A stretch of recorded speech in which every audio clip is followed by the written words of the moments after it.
What's going on, guys? Got another review for you, another knife review. Today we're going to be looking at the Benchmade 7505. This is the 132-132 version. This is a gold class offering from Benchmade. This is a Shane Sibert collaboration, and this is basically the older brother to the 755 MPR, the mini pocket rocket, and that is a knife that I used to hate when I first saw it, and after I got it, I completely fell in love with it. And mainly, you guys can watch my review, but basically I felt like you were getting a Sibert, definitely not a Sibert quality knife, but a knife that's as close to a Sibert as possible, despite Benchmade's frame lock. I don't even know what I call it, fiasco or whatever. Like, their frame lock policies or the ways they do it is just so weird, and I'll talk a little bit about it, on this knife review. But being a gold class offering, you get quote-unquote premium materials at a premium price, at a custom grade price, if you will. And these are all done, I don't know, by hand, not by hand, but there's a lot of hand finishing or whatever. Definitely the 131 version has a lot more hand finish qualities to their knife. That one features lightning strike carbon fiber scales with the fullers. It's got like inlays on the pocket clip, as well as satin finish, satin polished. The fuller or blood groove on the blade is inlaid with lightning strike carbon fiber. I think the studs are the same, and then the bolsters on the knife are finished, or even the frame is finished with a bronze anodization. So definitely higher quality materials, but then you're also talking about, I think it was like over $1,000 for that knife, which is just asinine. This one just features, straight bead blasted bolsters, and then the green G10, similar to the 755 MPR, and then I think only offered in a satin finished or stonewash finished, so silver blade, no black blade offering, like on the 755. Still has the 3D milled clip. That was the original clip for the 755. Now the new 755s have this butt ugly I don't cuss on, I try not to cuss on my reviews, so just a butt ugly spring clip that I absolutely hate, and it just makes the knife an absolute disaster. So but anyway, but I raved about that knife, going back into my initial thoughts, because it was about as close as you get to a Sibert without the crazy secondary Sibert prices, and it actually had better materials in the sense of better blade steel, and sometimes the finishes. Sibert uses G10 as well, so you get the custom finish and all those things, but the materials were comparable, if not better, on the production version of the Sibert. So anyway, having the chance to check out the 7505, this is my friend's knife. I was like, oh yeah, it'd be cool to check it out and whatnot. And mainly because of the feature of this right here. So no thumb stud. It's automatic, automatic opening. It's got a spring, leaf spring opening mechanism in there that you push on this little hidden bolster on the frame. So you can see the line right there, and so that engages when you push it up here. You can't really push it up over here on this cutaway. You have to push it down here, and then it flies out pretty fast with a lot of authority. I don't know how much of a number it does on the frame or on the thumbs, on the blade stop here, but so far it's okay. In terms of how solid this knife is, I mean, I'm sure I could tweak it a little bit.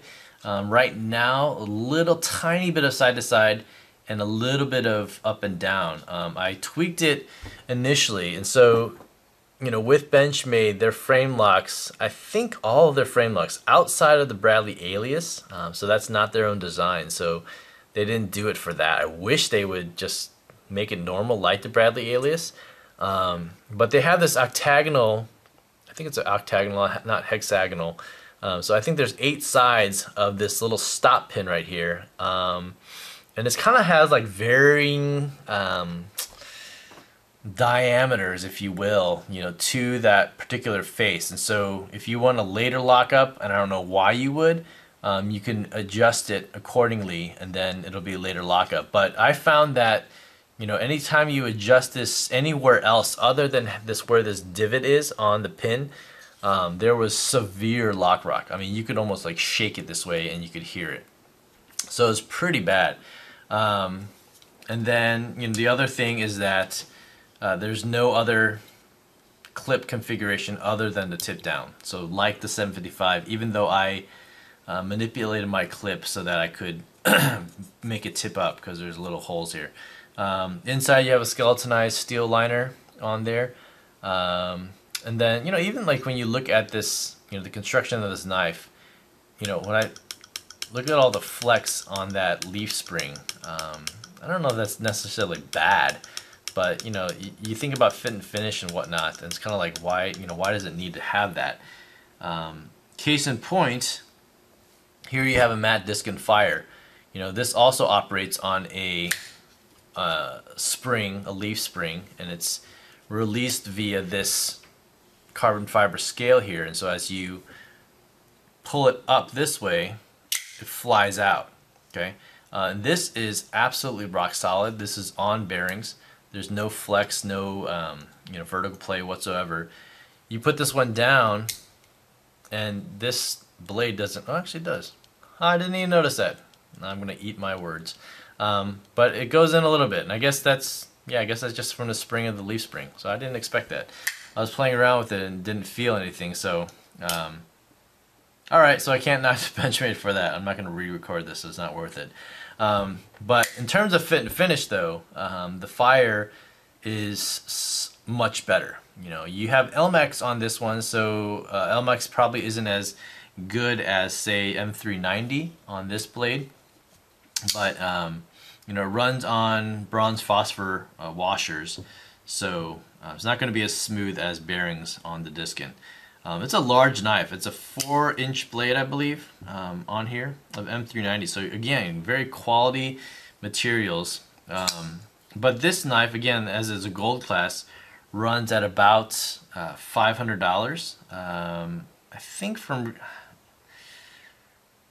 from retailers, actually, as I think about it, maybe it's like 400. I don't think it goes down to the 300s, but yeah, you'll have to look that up yourself. But you see it, you know, in terms of size comparison to, say, a ZT-0600 or the Hinder XM. This is XM24, and so, you know, the blades are comparable. You know, 20CV is the same blade steel as M390. This one's got B75P, which is, I think, BG42, if I'm not mistaken. So, yeah, in terms of quality materials, I mean, you're getting good stuff, you know, on here, other than just G10, you know, on these scales and whatnot. So if you're a big Sibert fan, if you like the component of like an automatic feature and manual opening as well, you know, as well as, like, you know, doing one-handed opening and closing is kind of a pain on this knife too compared to the fire. You know, this is a cool, you know, cool big knife. You know, I definitely don't like it, the aesthetics of it, as much as I do my 755 MPR. And for the price, you know, yeah, I guess you're getting an extra 1.25 inches or so of blade of M390 compared to the 755. You know, that's like, I think, 2.8 or 2.9 inches. I just think the overall feel and quality of the 755 is more bang for your buck. Of course, again, now you don't get the clip, you know, the original 3D titanium clip that you would on a 750 or on this knife anymore. So that I would never get a new version of the 755 NPR anymore. But anyway, now I'm just rambling. So that's my quick take on the Benchmade 7505-132. For me, not worth it, honestly. Cool knife to play with, but if I owned this one, I would quickly sell it.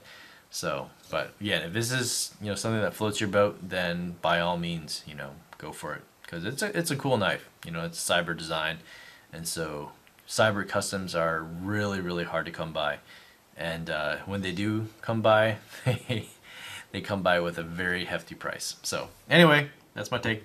Let me know what you guys think in the comments down below. As always, thanks for watching, and I will see you guys on the next vid. Take care. Bye.